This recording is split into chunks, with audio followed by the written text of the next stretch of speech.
সবাইকে স্বাগতম আমার আজকের নতুন ভিডিওতে। আজকে আমি আপনাদেরকে নিয়ে যাব আমার ছোট্ট একটি ছাদ বাগানে। চলুন তাহলে আমার সাথে আমার ছাদ বাগানে কি কি গাছ রয়েছে। এটি হলো আমার ছাদ বাগান। আমার বাগানে একটি পেঁপে গাছ রয়েছে, তার পাশে রয়েছে লাউর হাইব্রিড বীজ থেকে গজানো চারা, তার সাথে রয়েছে কুমড়ো গাছ। মাশাআল্লাহ, কুমড়ো গাছটি ধীরে ধীরে বড় হচ্ছে।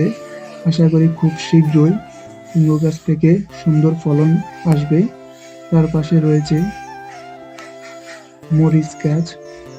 এই মরিচগুলো আমার খুব পছন্দের, তাই আমি এই মরিচ গাছগুলো লাগিয়েছি।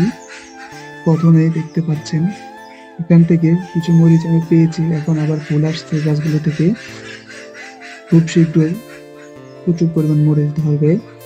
তার পাশে রয়েছে টমেটো গাছ, তার পাশে রয়েছে বেগুন গাছ মাশাআল্লাহ ফুল আসছে এবং ফলিও আসতেছে।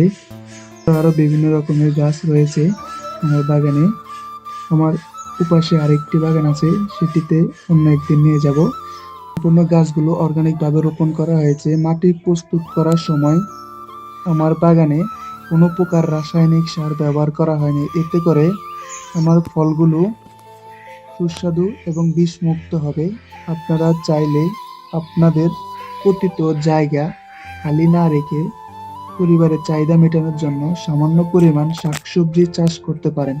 এতে করে ফরমালিন মুক্ত শাকসবজি আপনারা এবং আপনার পরিবারদেরকে খাওয়াতে পারবেন, যাতে করে রোগ বালাই কম হবে আপনাদের। ধন্যবাদ আমার সাথে থাকার জন্য।